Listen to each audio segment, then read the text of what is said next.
Mari kita sama-sama memuji nama Tuhan. Kita mau membawa hati yang bersukacita, sebab kita percaya setiap langkah hidup kita ada dalam pimpinan Tuhan.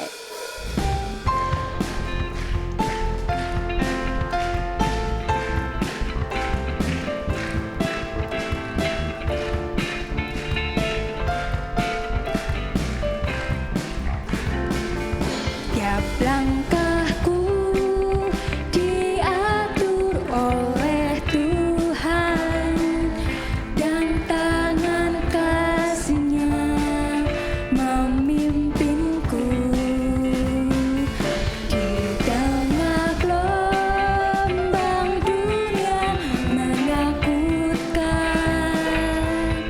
hatiku tetap tenang teduh.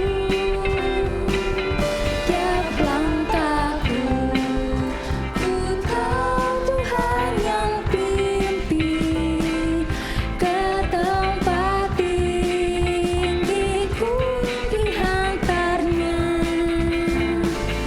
Hingga sekali nanti aku tiba di rumah Bapa surga yang bakal. Tiap langkahku diatur oleh Tuhan, dan tangan kasih-Nya memimpinku. Di tengah gelombang dunia menakutkan, hatiku tetap tenang teduh. Tiap langkahku, ku tahu Tuhan yang pimpin ke tempat tinggiku dihantarnya. Hingga sekali nanti aku tiba di rumah Bapa surga yang bakal. Tiap langkahku, ku tahu Tuhan yang pimpin ke tempat tinggiku dihantarnya. Hingga sekali nanti aku tiba di rumah Bapa surga yang bakal. Hingga sekali nanti aku tiba di rumah Bapa surga yang bakal. Hingga sekali nanti aku tiba di rumah Bapa surga yang bakal. Puji nama Tuhan. Kita percaya saat Tuhan memimpin langkah kita mau berjalan bersama Dia dengan iman dan percaya kita denganmu Tuhan.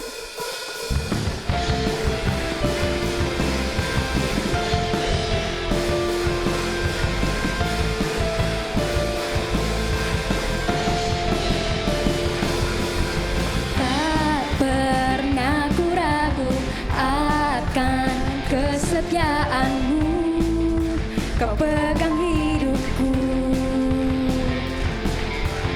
Sepenuh jiwaku ku yakin dan percaya, Kau tuntun langkahku. Katakan Yesus, Yesus Kaulah Raja dalam hidupku, berkuasa berjaya untuk selamanya.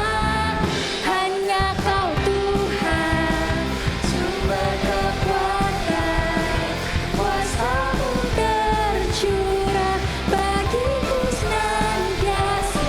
Denganmu Tuhan, ku kan berjalan dari kemuliaan sampai kemuliaan selamanya. katakan. Tak pernah ku ragu akan kesetiaanmu, kau pegang hidupku. Sepenuh jiwaku ku yakin dan percaya, kau tuntun langkahku. Katakan Yesus, Yesus kaulah Raja dalam hidupku, berkuasa berjaya untuk selamanya. Hanya Kau Tuhan, sumber kekuatan, kuasa-Mu tercurah bagiku senantiasa. Dengan-Mu Tuhan, ku kan berjalan dari kemuliaan sampai kemuliaan selamanya.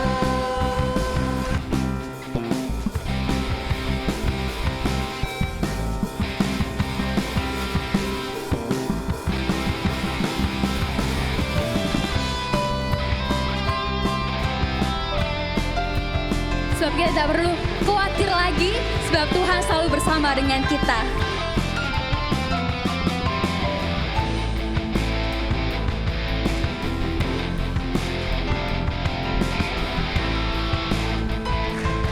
Mari sama-sama katakan Yesus. Yesus kaulah Raja dalam hidupku, berkuasa berjaya untuk selamanya. Yesus kaulah Raja dalam hidupku, berkuasa berjaya untuk selamanya.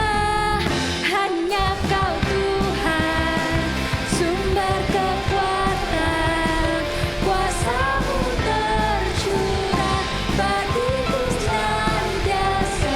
Dengan-Mu Tuhan, ku kan berjalan dari kemuliaan sampai kemuliaan selamanya.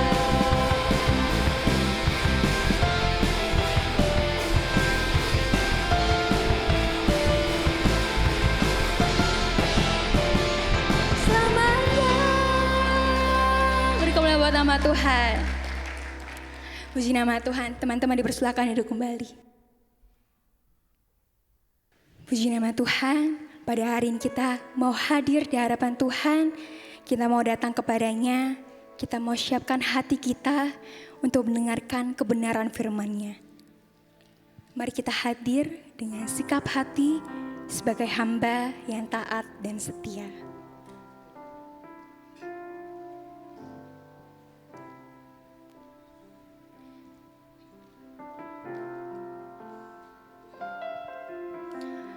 Ku tak membawa apapun juga saat ku datang ke dunia. Ku tinggal semua pada akhirnya saat ku kembali ke surga. Inilah yang ku punya, hati sebagai hamba yang mau taat dan setia padamu Bapa. Kemanapun ku bawa, hati yang menyembah dalam roh dan kebenaran sampai selamanya. Mari sama-sama katakan dengan segenap hati. Ku tak membawa apapun juga saat ku datang ke dunia. Ku tinggal semua pada akhirnya saat ku kembali ke surga. Inilah yang ku punya, hati sebagai hamba yang mau taat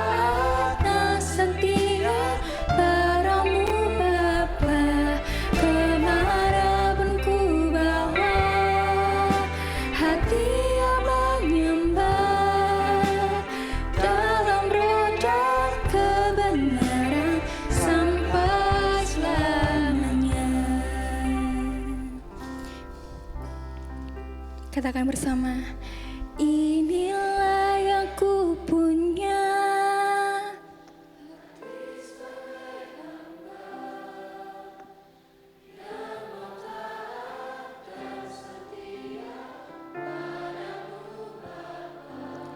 Kemanapun ku bawa, hati yang menyembah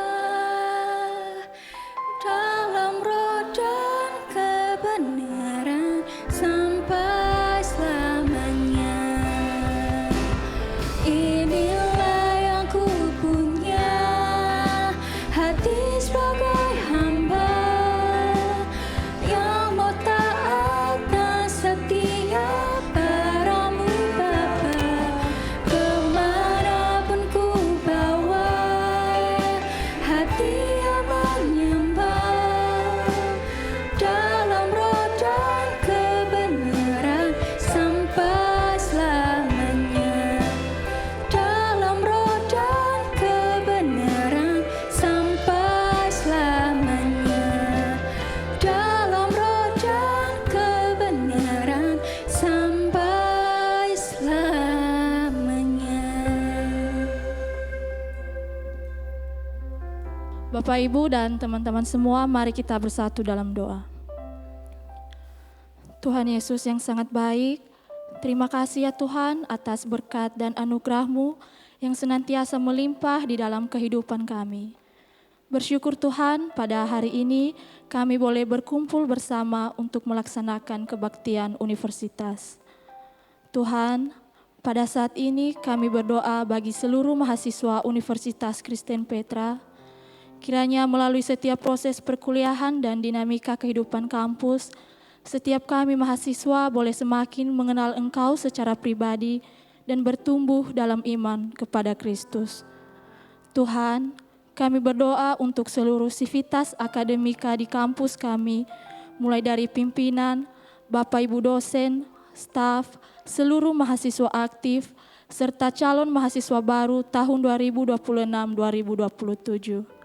Kiranya Engkau memberkati kami semua, melimpahkan kesehatan, melimpahkan kekuatan dan sukacita dalam menjalani setiap tugas dan tanggung jawab yang telah Tuhan percayakan kepada kami. Kami rindu Tuhan, Universitas Kristen Petra terus bertumbuh bukan hanya dalam hal akademik dan profesionalitas, tetapi juga sebagai universitas yang terus memuliakan nama Tuhan.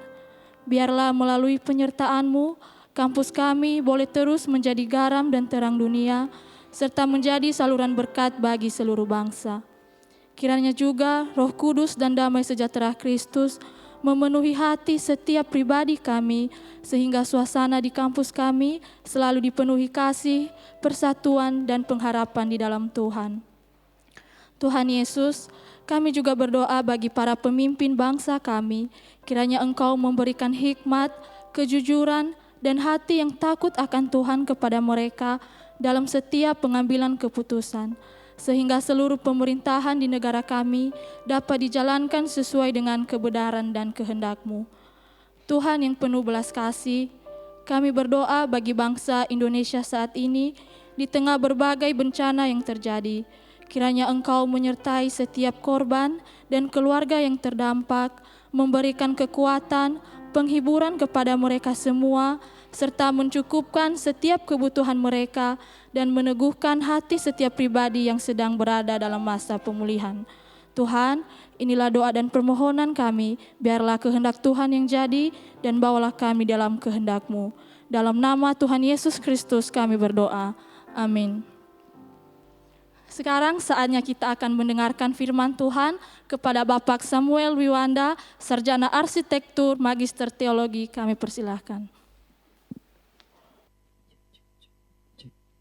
Shalom semua. Terima kasih teman-teman penata layan yang sudah melayani. Oke, sedikit perkenalan. Beberapa mungkin sudah kenal saya, sudah ketemu saya kemarin di Camp Mahasiswa, di ASLT, di Retreat Pegawai. Beberapa mungkin baru pertama kali ketemu dengan makhluk sawi ini, Samuel Wiwanda ini. Mungkin beberapa baru tahu ada kebaktian universitas begitu ya. Ya, saya ingin menyambut teman-teman semua mahasiswa, tendik, dosen, pimpinan. Dan kita punya hashtag Ingat Senin, Ingat KU. Nah, sebelum kita masuk lebih dalam, mari kita tundukkan kepala sekali lagi, kita bersatu di dalam doa. Bapa, mengucap syukur di siang hari ini Engkau pertemukan kami untuk berkumpul, bersekutu, memuji, menyembah nama-Mu Tuhan. Kiranya saudara kami akan mendengarkan firman-Mu, kiranya firman yang diberitakan ini berasal daripada-Mu saja, menegur, memimpin, menolong, menuntun, dan menghibur kami dalam masa-masa kami memulai semester yang baru ini. Dalam nama Tuhan kami Yesus Kristus kami berdoa, amin. Genap ini adalah responsible being. Kita punya tema besar satu semester responsible life, Bapak Ibu, teman-teman sekalian.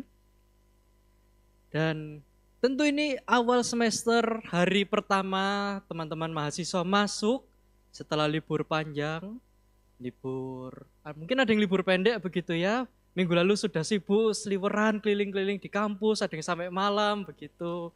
Teman-teman panitia KAMA, panitia ASLT, acara-acara yang lain juga yang minggu ini lumayan banyak, padat, cibel. Coba dilihat kanan kirinya. Ini muka-muka yang bertanggung jawab atau muka-muka yang suka lempar tanggung jawab ke orang lain gitu. Wah, sebagian sudah lempar-lempar ternyata gitu ya. Oke, Bapak Ibu teman-teman sekalian, satu semester ini kita berbicara tentang responsible. Berangkat dari akronim CARE, Compassion, Agile, Responsible, dan Envision. Yang merupakan rangkuman ramuan dari value kita di Petra. Yaitu, apa value-nya? Ada yang tahu? Light, love, integrity, humility, growth, dan truth.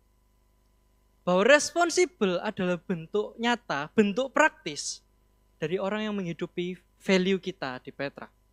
Dari orang yang menghidupi bahwa hidupnya dimulai dari kasih. Mengasihi sesama, mengasihi Tuhan. Bahwa hidupnya menunjukkan integritas. Bukan ketika hanya dilihat orang, tapi dalam segala aspek hidupnya berintegritas. Bahwa kita dipanggil bukan untuk menjadi orang yang stagnan, yang tidak bertumbuh, yang begitu-begitu saja. Teman-teman, Bapak Ibu sekalian di Petra dipanggil untuk bertumbuh, grow. Dan ketika kita bertumbuh, kita bukan jadi orang yang sombong, yang arogan, tapi kita tumbuh menjadi makin rendah hati, humility. Dan semua value itu berdasar dari truth, dari kebenaran firman Tuhan. Maka ketika kita berbicara soal responsible selama satu semester ke depan, kita bukan melihat responsible sebagai to-do list yang harus kita lakukan, tapi kita berangkat dari pondasi bahwa hidup manusia dimulai dari responsible being. Orang yang responsibel sebagai turunan, sebagai bentuk nyata dari value kita light. Izinkan saya mengundang kita semua untuk sama-sama membaca dari Efesus 2 ayat 8 sampai yang ke-10. Kita baca sama-sama 1, 2, 3. Kamu diselamatkan oleh iman. Itu bukan hasil usahamu, tetapi pemberian Allah. Itu bukan hasil pekerjaanmu, jangan ada orang yang memegahkan diri. Karena kita ini buatan Allah, diciptakan dalam Kristus Yesus untuk melakukan pekerjaan baik yang dipersiapkan Allah sebelumnya. Ia mau supaya kita hidup di dalamnya. Amin. Petra Nation, rekan-rekan, Bapak Ibu, mahasiswa, Efesus 2 akan menolong kita melihat bagaimana humility itu nyata, bukan hanya jadi jargon, tapi nyata dalam praktek hidup kita. Bagaimana truth itu mendorong kita untuk punya kerendahan hati dan punya integritas yang juga dirasakan oleh sesama. Ayat yang kita baca bukan ditulis dengan tujuan memotivasi orang yang malas supaya mau bekerja. Bukan ditulis untuk memompa ambisi orang yang rajin untuk makin sombong dan makin ambisius.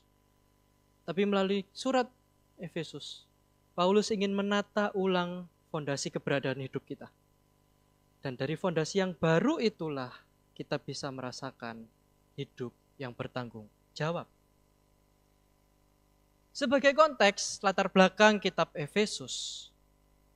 Efesus adalah kota yang lumayan besar dibanding kota-kota surat-surat di mana Paulus menulis surat penggembalaannya. Efesus adalah kota yang majemuk, plural. Ada banyak orang-orang dari berbagai macam pandangan, berbagai macam agama yang hidup bersama dalam kota itu. Dan Efesus karena begitu besar dan begitu ragam, juga menjadi sebuah kota yang kompleks.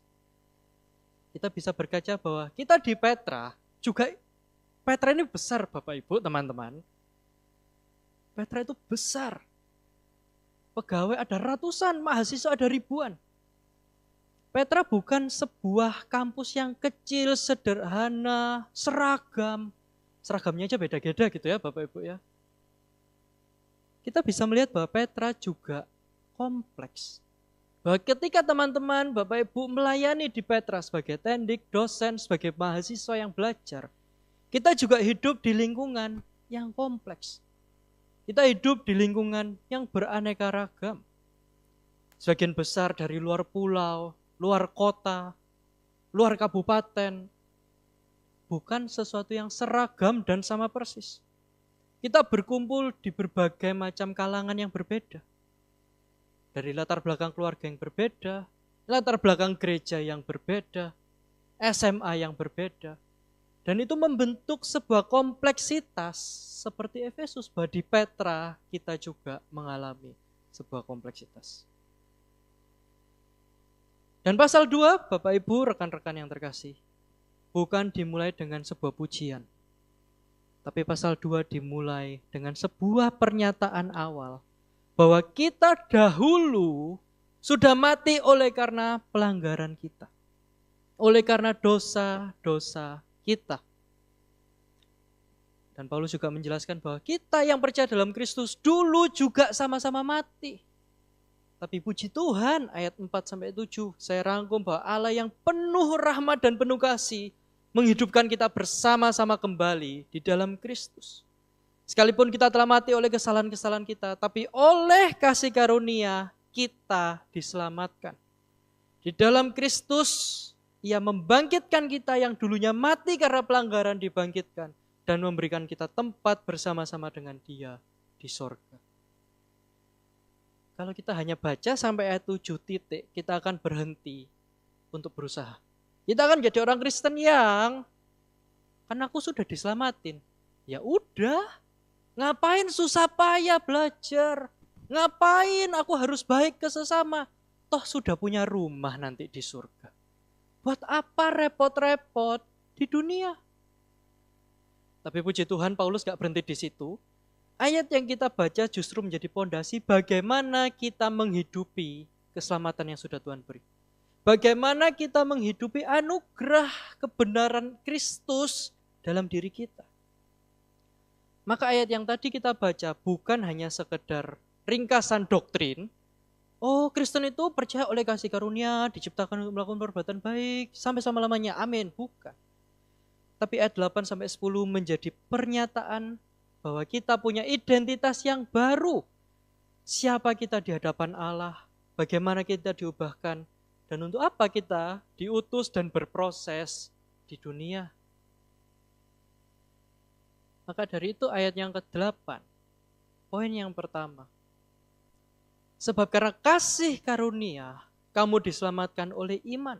Itu bukan hasil usahamu tetapi pemberian Allah. Itu bukan hasil pekerjaanmu, jangan ada orang yang memegahkan diri. Dalam bahasa Latin Martin Luther menggunakan istilah ini, coram Deo. Bahwa kita dibenarkan di hadapan Allah. Bahwa kasih karunia Kristus yang menebus, membangkitkan, dan melahirbarukan kita, menempatkan kita benar di hadapan Allah. Ketika Paulus menulis ini bukan sebuah perintah, tapi sebuah berita, Bapak Ibu.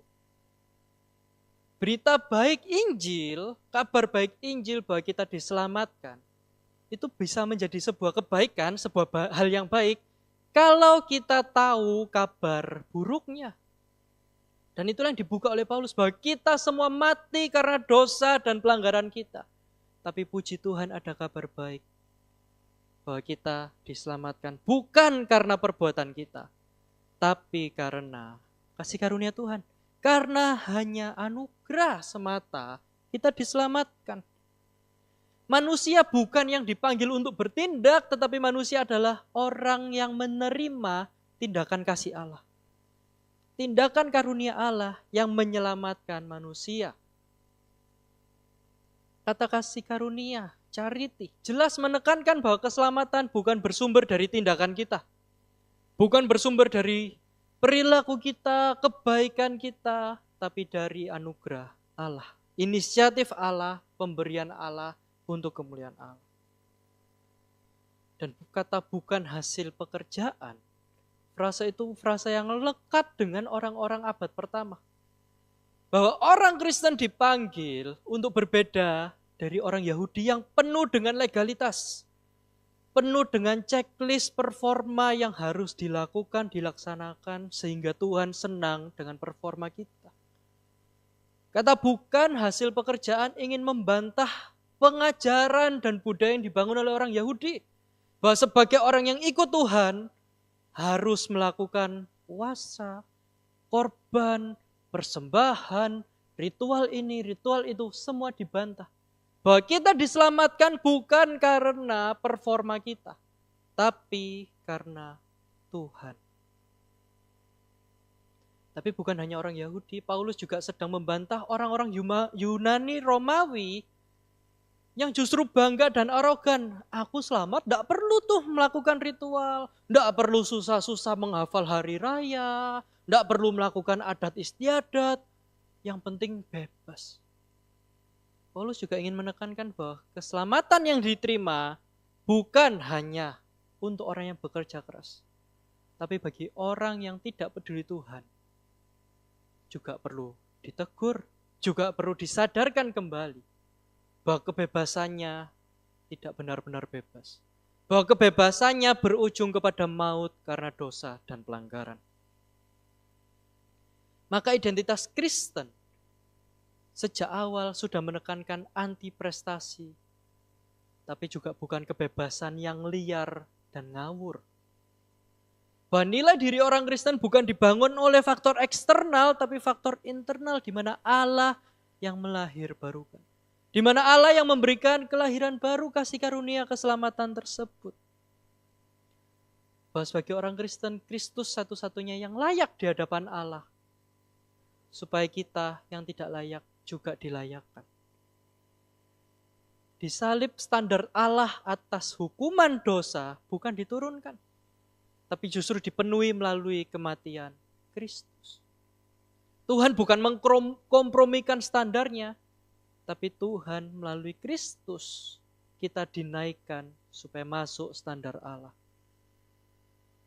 Maka dari itu ketika kita berbicara identitas kita di hadapan Allah, ketika kita berbicara coram Deo, hadir di hadapan Allah, kita bukan hanya berbicara soal performa eksternal kita. Teman-teman yang sedang masuk semester baru, beberapa minggu lalu melihat hasil nilainya.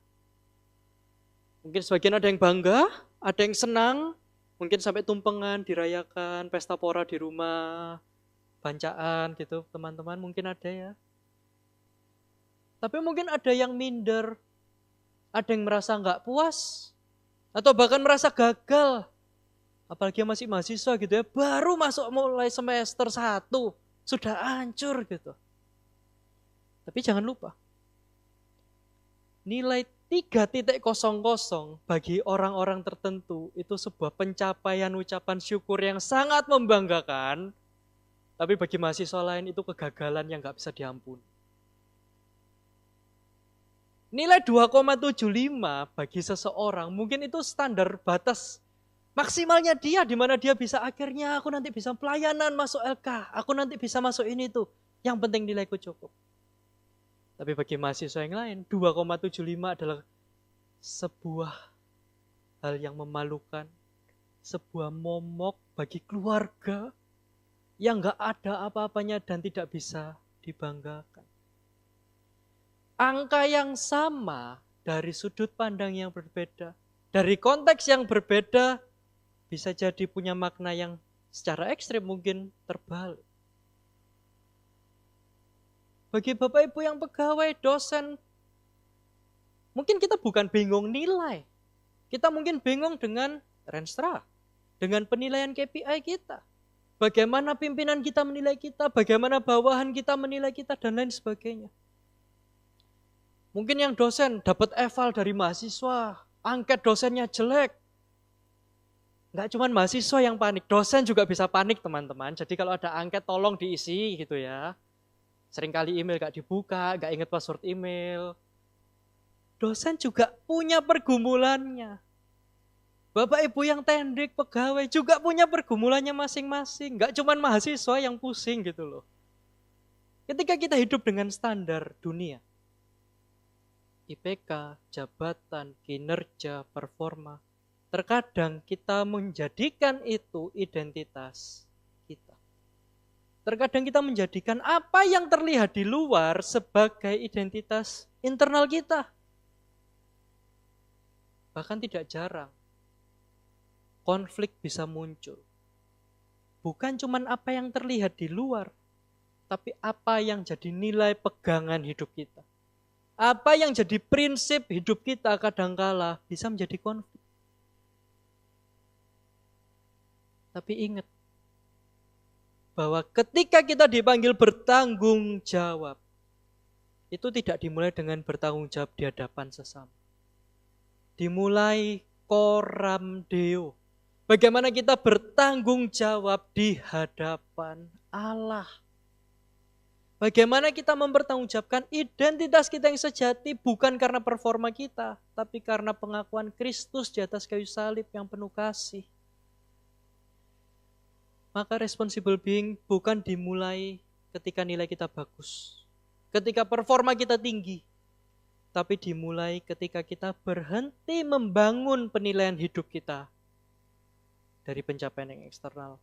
Dan kita mulai membangun hidup kita dari siapa kita di hadapan Allah. Disinilah kerendahan hati itu muncul. Bahwa ketika kita menjadi orang yang bertanggung jawab di hadapan Allah, itu juga perwujudan bahwa kita rendah hati. Bahwa kebenaran Kristus itu tinggal dalam hidup kita, mendorong kita untuk rendah hati dan mau bertanggung jawab di hadapan sesama.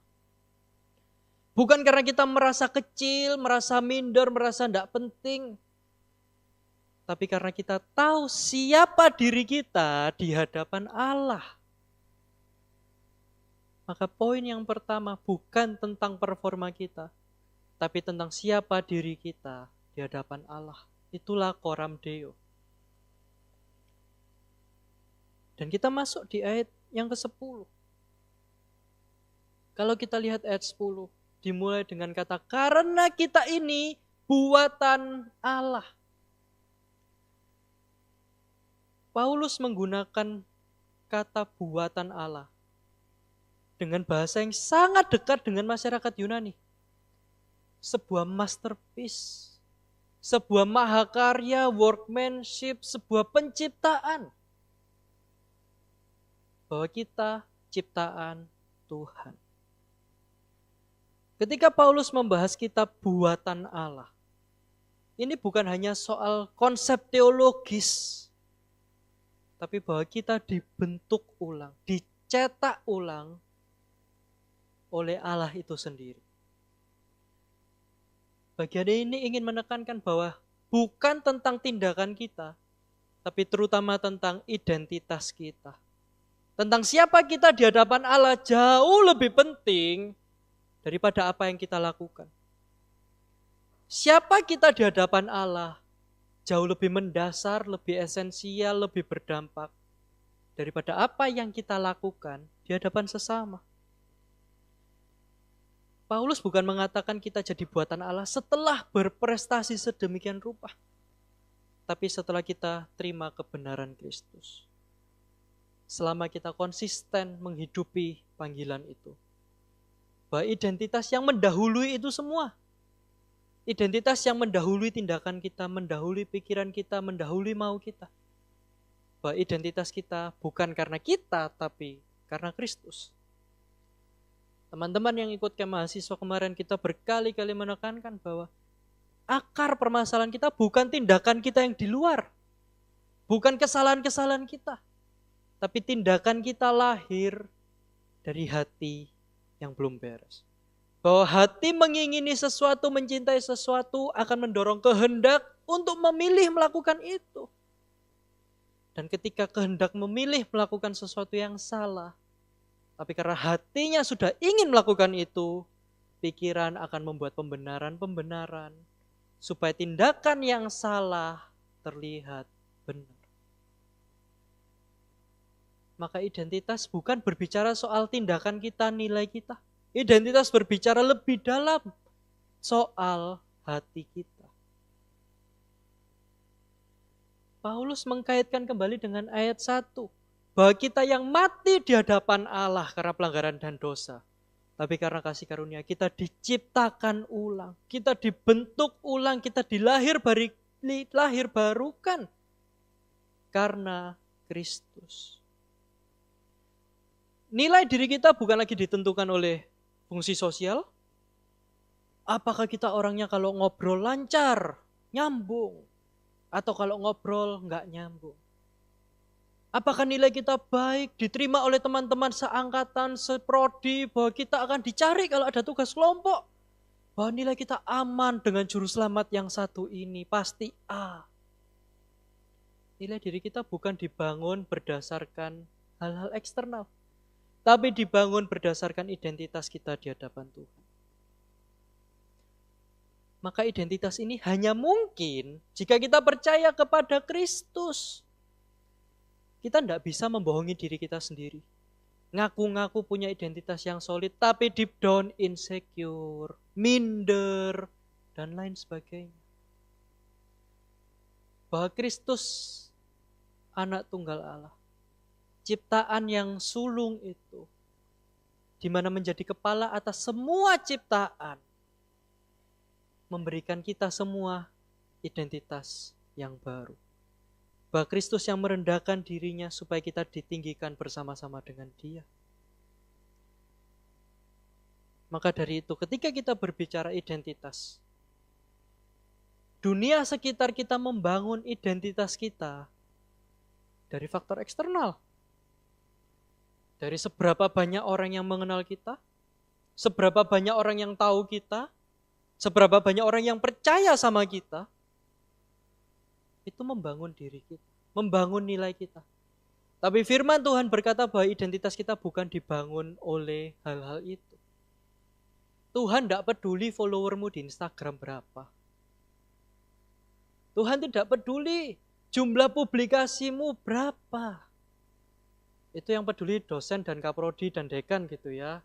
Perlu masuk Scopus, perlu kejar ini dan lain sebagainya. Tapi Tuhan bukan menilai kita berharga atau tidak, tergantung seberapa banyak nilai kita, seberapa baik performa kita.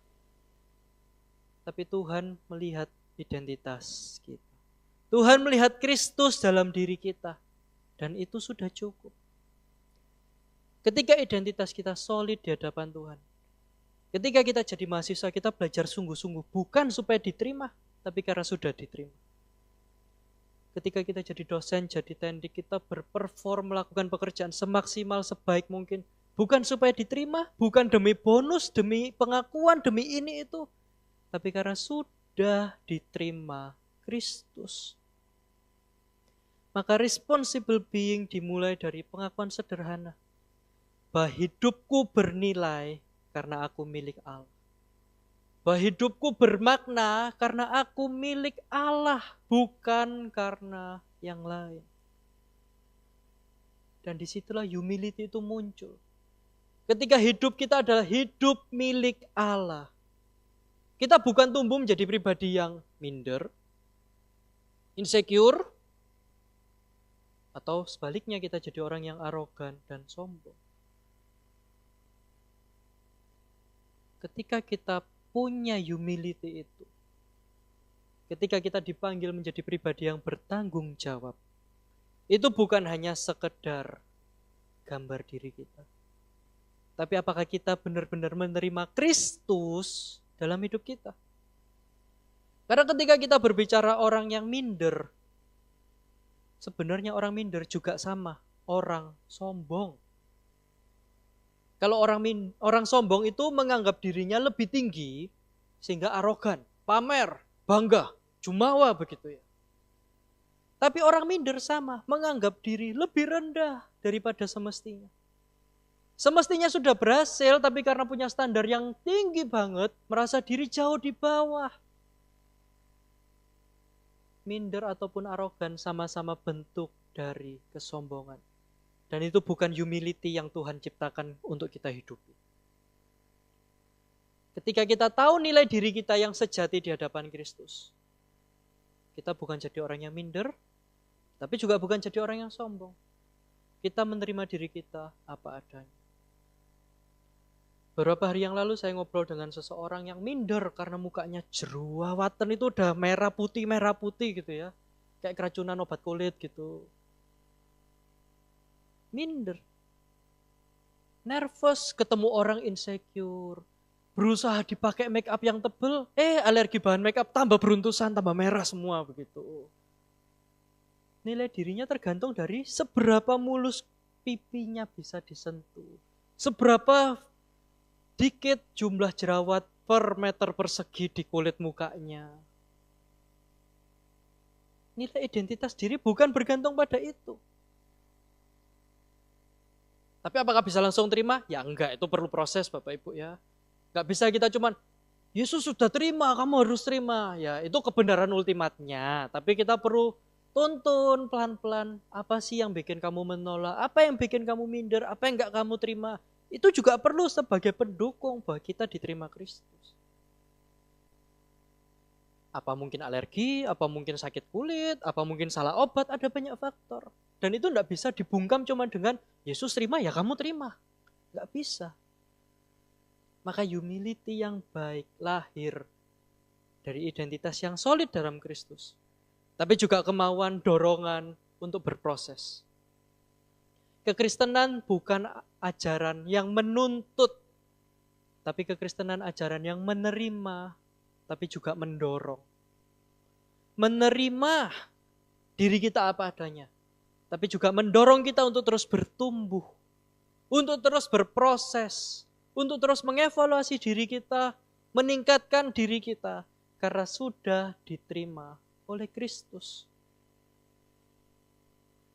Maka dari itu pasal ayat berikutnya, masih di ayat 10.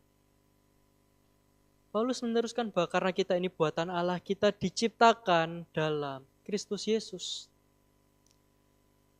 Salah satu rekan pelayanan saya yang sebelumnya di Petra sering bilang, kita itu human being, bukan human doing. Dan saya tarik bahwa kita juga responsible being, bukan responsible doing. Kita bukan dipanggil untuk melakukan hal-hal bertanggung jawab, tapi kita dipanggil untuk menjadi orang yang bertanggung jawab. Bertanggung jawab bukan meletak pada tindakan kita, tapi pada identitas diri kita. Bahwa ketika kita dicipta dalam Kristus Yesus, ini bukan hanya simbolis kalimat gimmicknya Paulus, tapi menekankan bahwa kita dibentuk ulang dalam Kristus. Bukan hanya sekedar, aku serupa Kristus kok. Aku melakukan apa yang Kristus lakukan. Dulu sempat tren sebuah gerakan, what would Jesus do? Itu hal bagus untuk melatih disiplin kita, melatih cara pandang kita. Tapi gak berhenti di situ. Bukan hanya apa yang kita lakukan.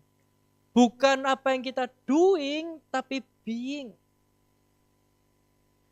Maka ketika kita dicipta dalam Kristus Yesus, identitas kita berubah total. Yang dulunya mati dalam dosa, dulunya musuh Allah, berubah menjadi orang yang lahir baru dalam Kristus. Paulus bukan berkata kita memperbaiki diri dalam Kristus, tapi justru kita diciptakan baru dalam Kristus. Injil tidak pernah menuntut perubahan eksternal ke dalam. Tapi sebaliknya Injil menuntut karena identitas kita berubah, eksternal kita juga berubah. Teman-teman, mungkin sebagian di sini ada anak IT, programmer. Mana yang duluan? Program yang bagus atau programmernya yang bagus? Programnya bagus, berfungsi dengan baik, keren. Atau programmernya yang merancangkan dari awal untuk program itu bagus? Programmer yang mendahului, identitas yang mendahului. Ketika kita berbicara responsible being, orang yang memang baik karena Kristus, outputnya pun pasti baik. Tapi orang yang buruk, output yang buruk, itu lahir dari orang yang buruk. Dari being yang belum ditebus, dari being yang egois dan mementingkan kemauan sendiri.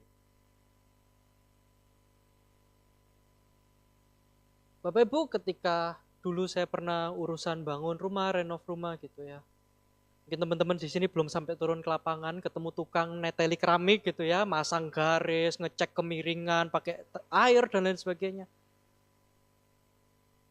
Hasil pemasangan yang bagus itu bukan karena alatnya keren, meterannya pakai yang 200.000 dibanding meteran 20.000, enggak.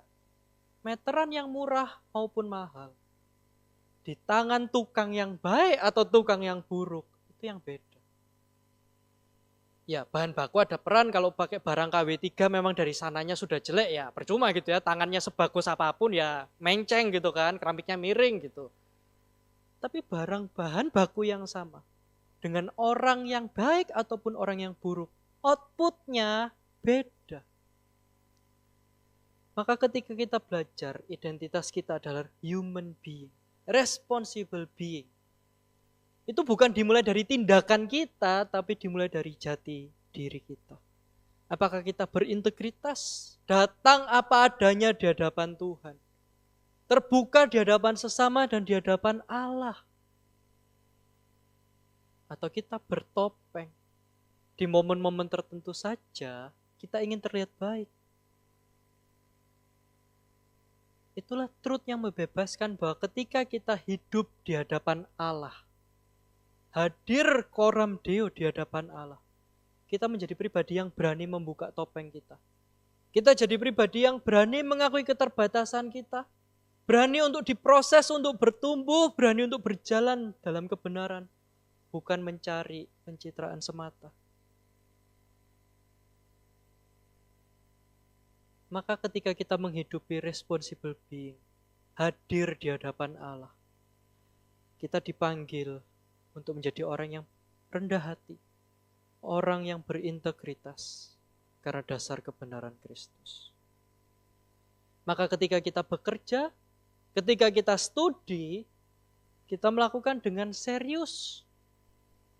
Karena identitas kita sudah aman dalam Kristus. Dan bagian yang terakhir, ketika kita baca coram Deo, Martin Luther salah satu yang mencetuskan dan memproklamasirkan bahan ini, kalimat jargon ini, juga mengatakan coram Deo et coram mundo. Bahwa kita hadir di hadapan Allah yang memberikan kita keselamatan, yang membenarkan kita karena anugerahnya. Tapi di saat yang sama kita juga dipanggil untuk hadir di hadapan dunia. Kita hadir bukan hanya pasif karena Kristus menyelamatkan, tapi kita juga dipanggil untuk aktif karena keselamatan itu mengubahkan hidup kita. Dan ayat 10 juga meneruskan untuk melakukan pekerjaan baik yang dipersiapkan Allah sebelumnya. Ia mau supaya kita hidup di dalamnya. Paulus menutup nats ini dengan tujuan yang jelas. Bahwa di hadapan dunia kita dipanggil untuk melakukan pekerjaan baik yang dipersiapkan Allah. Frasa pekerjaan baik, frasa yang dipersiapkan Allah, bukan menjadi syarat kita dapat identitas baru. Bukan jadi syarat supaya kita nggak insecure, kita nggak ambisius. tapi menjadi jalan karena kita sudah diselamatkan, sudah ditebus. Maka ini loh jalan hidupnya.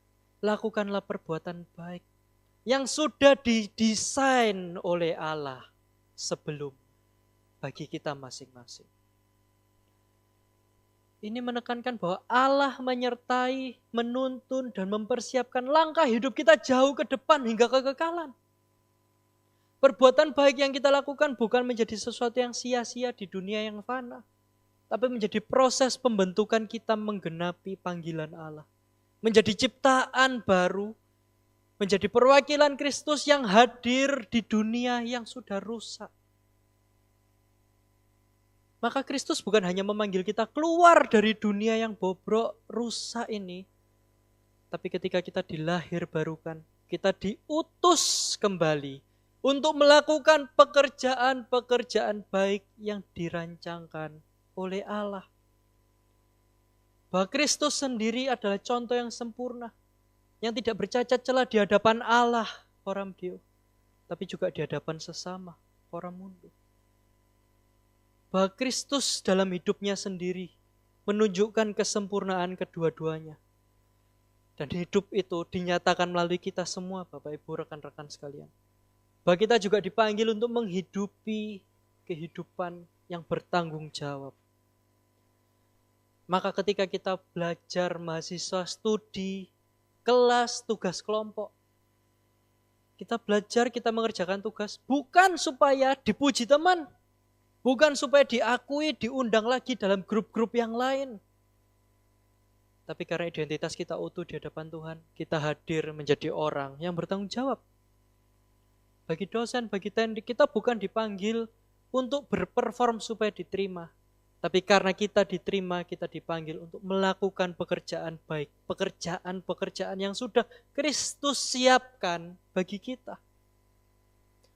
Dan disitulah integritas kita diuji.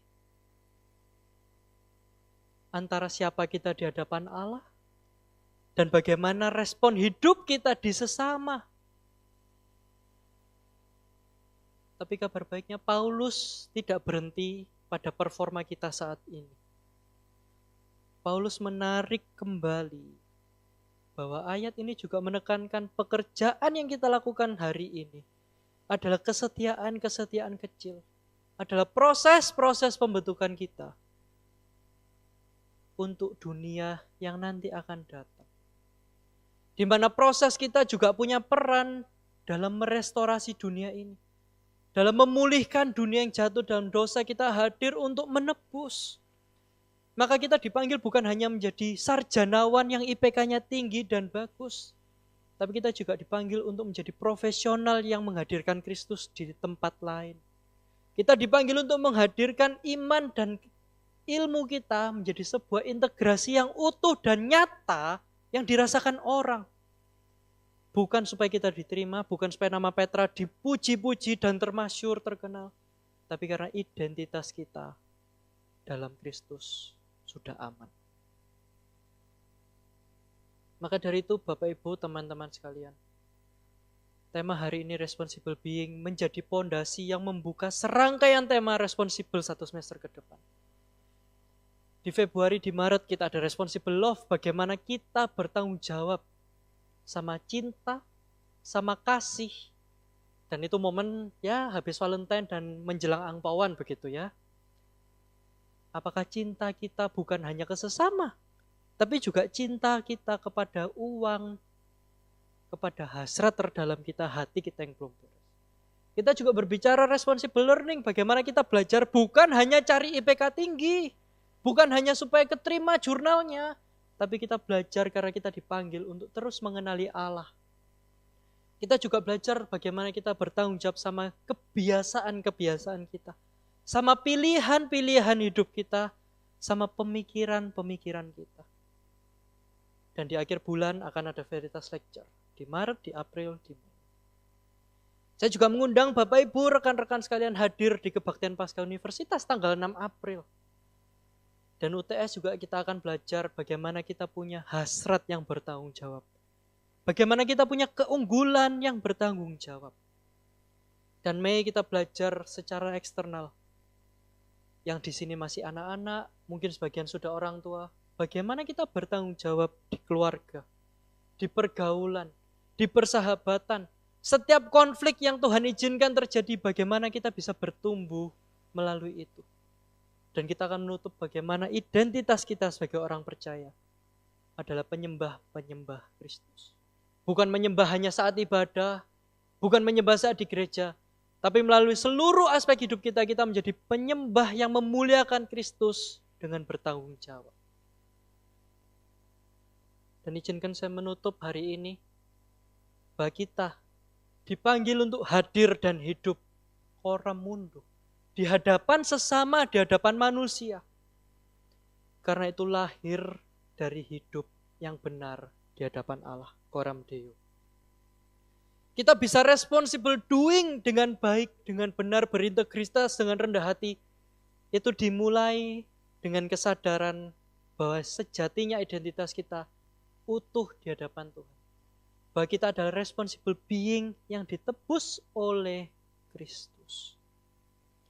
Kita belajar untuk mengasihi karena sudah dikasihi. Kita belajar hidup benar karena identitas kita sudah dibenarkan oleh Kristus. Dan kita belajar rendah hati. Karena kita sadar hidup kita, seluruh aspek hidup kita hanya karena anugerah. Saya undang kita untuk tundukkan kepala. Kita bersatu di dalam doa.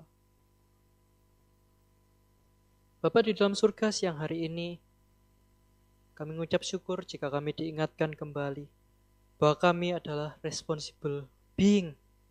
Bahwa identitas kami aman di dalam-Mu. Kami tidak perlu lagi takut, tidak perlu lagi minder, dan juga tidak bisa untuk sombong. Karena semua yang kami punya dalam hidup kami hanyalah anugerah semata oleh Engkau.